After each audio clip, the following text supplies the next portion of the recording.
सनाथि मायथाइ फोरबो फालिथाय खुंगा ब्रैजिथि थंग्ला दखरा एबसुनि बोसोरसालिया जथुमा खुंफुंनो लाहार फाहार खालामदों। लाहार फाहार खालामनाय बायदिनो दिनै जथुमा खुंफुंगोन जायगायाव लाइ खुन्थिया गायसननाय जायो। उदालगुरि जिल्लानि सिङाव थानाय थंग्ला सामापारा गेलेग्रा फोथाराव सनाथि मायथाइ फालिथाय खुंगा ब्रैजिथि थंग्ला दखरा एबसुनि बोसोरसालिया जथुमाखौ खुंफुंगोन। बेजों लोगोसेनो थंग्ला गुदि बर' थुनलाइ आफादनि 30थि बोसोरसालिया जथुमा आरो थंग्ला आइजो अनसाय आफादनि 24थि बोसोरसालिया जथुमाखौबो खुंफुंनाय जागोन। फैगौ 2023 इं जानुवारि दाननि 7, 8 आरो 9 खालारखालि सानथामनि मेहेरगोनां हाबाफारिजों बे जथुमाखौ खुंफुंनाय जागोन। बेखौनो दिनै नेम बादियै खुंफुंजानो गोनां जथुमानि थाखाय लाइ खुन्थिया गायसननाय जायो। लाइ खुन्थियाखौ गायसनजेनो बिटिआरनि एमसिएलए दिलीप बर'आ। जोंहा टंला दखरा माने बर' फरायसा आफाद, थुनलाइ आफाद आरो आबबनि माने बे गल्डेन जुबलिखौ जों जयेन्टलि खुंनो थाखाय लाहार फाहार खालायदो। दिनै आंखौ आफादगिरि माने महरै दिनै बे सामलाय आफादनि बिबान होदो। जोङो बयनिबो माने रायजो राजानि मदद लानानै जोंनि गासैबो आफादफोरनि मदद लानानै जोङो फैगौ जानुवारि दाननि 7, 8, 9 थारिखआव लाहार फाहार बे खुंनाय हाबाफारिखौ जोङो माने खुंनो नागिरदो। दिनै जोंहा मोनसे बर' हारिनि थाखाय जोंहा मोनसे बर' फरायसा आफाद, दिनै थुनलाइ आफाद आरो जोंहा आबब बर' हारिनि थाखाय मोनसे जोंनि हारिनि मोनसे संगठन। दिनै बेयाव संगठन हिसाबै दिनै बिथांमोनानो जाहैबाय जोंनि बिमा बिफा बुंनांगोन। दिनै बर' हारिखौ फोथांना लाखिदो बर' फरायसा आफाद, थुनलाइ आफादा। गतिके बिखौ जोङो दिनै राजनितिकनि खोथा नङा, बयबो दिनै जोङो बे जाथि हिसाबै बिखौ खुंनो लाहार फाहार खालायदो आरो जोङो बेखौनो बुङो जोंनो बानजाय आफादनि बिबान होदो। बेखौ जोङो मोनसे गल्डेन जुबलि हिसाबै बे खेबाव जोङो बेखौ खुंनाय जागोन। जोङो एक्सुवेलि दा बाजेटखौ फाइनेलि बुंनो हाया, अब्लाबो जोङो 15 Lसोनि मोनसे बाजेट खालामनाय जादों आरो बिनि गेजेराव जोङो गासिबो रायजो राजानि मदद लानानै हेफाजाब लानानै आरो जोंहा बिटिआर सरकारनिबो मोनसे जोंहा मदद थागोन आरो बेखौ लानानै जोङो खुंनो थाखाय लाहार फाहार खालायदो। डेफिनेटलि बेफोर थागोन। जोंहा गोबां गोबां माबा दङ, जोंहा हान्जाफोरा दङ, हारिमु हान्जा दङ।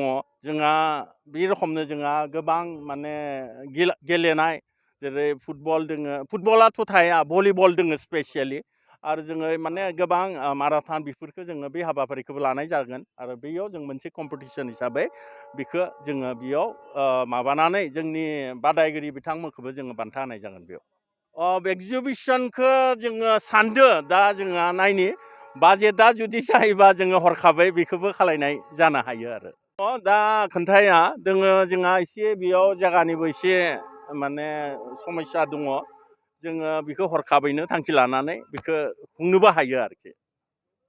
फैबाय थानाय जानुवारि 7, 8, 9 मोनथाम आफाद, टंला दखरा बर' फरायसा आफाद आरो टंला बर' साहित्य सभा आरो टंला आइजो अनसाय आफाद, मोनथाम आफादजों जथायै फैबाय थानाय जानुवारिनि 7, 8, 9 बेयाव जोङो जि हाबाफारि, बे हाबाफारिनि दिनै सायनासालिनि जि गिबि खुन्था गायसननाय, बे हाबाफारिखौ दिनै बानजाय आफादनिनो चेयारमेन मानगोनां बिथां आरो नैबे खालिंदार समस्तिनिनो एमसिएलए बिथां दिलीप कुमार बर' बिथाङा गायसनजेनफैदों आरो दिनैनि बे लाइ खुन्था गायसननाय हाबाफारिनि गेजेरजों आं बेखौनो खावलायनो सानदों जे फैबाय थानाय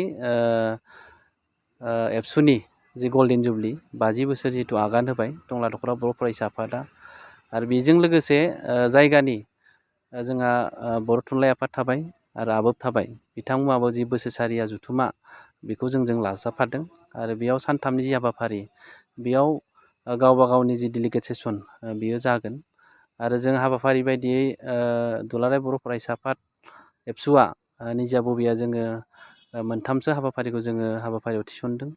गिबि हाबाफारि जोंहा इडुकेसन सेमिनार, फरायसाफोरनि सायाव इडुकेसन सेमिनार जागोन आरो 8 खालार खालि जोंहा एग्रिकालसार आबादनि सायाव जोंहा सेमिनार जागोन आरो बिनि हराव मोनाबिलियाव जोङो डेलिगेट सेसनखौ जिरायगोन आरो जे गेवलां मेल बे गेवलां मेलै जोंहा 9 तारिखआव जागोन आरो बे गेवलां मेलनि जि गाहाय आलासि जोङो जोंनि दुलाराय बर' फरायसानि आफादगिरि मानगोनां दिपेन बर' सार बिथाङा थागोन आरो गेवलां मेलखौ बेखेवगिरि हिसाबै जोंनि बिटिआरनि चिफ मानगोनां प्रमद बर' बिथाङा थागोन आरो हाबाफारिखौ जोङो थांनाय गोलाव समाव जोङो 6, 7, 8 बेखौ जोङो फोसावदोंमोन नाथाय गाहाय आलासिनि जि एसे कनसाइन जिहेतु मोनथ'वाखैमोन जों दायो एसे कनसाइनखौ मोनबाय आरो मोननानै सानसे जों फासायनाय जादों 7, 8, 9 बे खालाराव जों हाबाफारिखौ लांनाय जादों जों एसे आगोलाव जों फोसावदोंमोन 6, 7, 8 नाथाय जों हाबाफारिखौ सानसे फासायनानै 7, 8, 9 बेखिनि सानथामखौ जों हाबाफारिखौ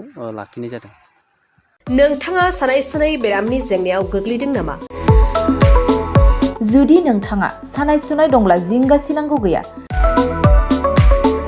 चिरां जिल्लानि बेंटल गेट साफागुरियाव दायो एसआइ निउर' थेरापि सेन्टार दंसै। बे थेरापि सेन्टाराव नोंथाङा गोरलैयैनो देहानि सानाय सुनायखौ फाहामथाय लानो हागोन। बे आथिं सानायानो जाग्रोदों ओमफ्राय जानाया एसे सिगांनिफ्रायनो जाखादों ओमफ्राय बिदिनो गुबुन गुबुन मुलि जाबाबायदों ओमफ्राय हामाखै दिनैनि ट्रिटमेन्टआ नङा आङो एसे मोजां मोनसिनबाय। जेरै सिं सानाय, आफादावरि सानाय, मोदोम जरा सानाय,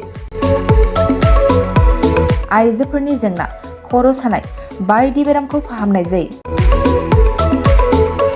लोगोसेयैनो बे सेन्टाराव थानानै फाहामथाय लानो हानायनिबो सुबिदा खालामदों।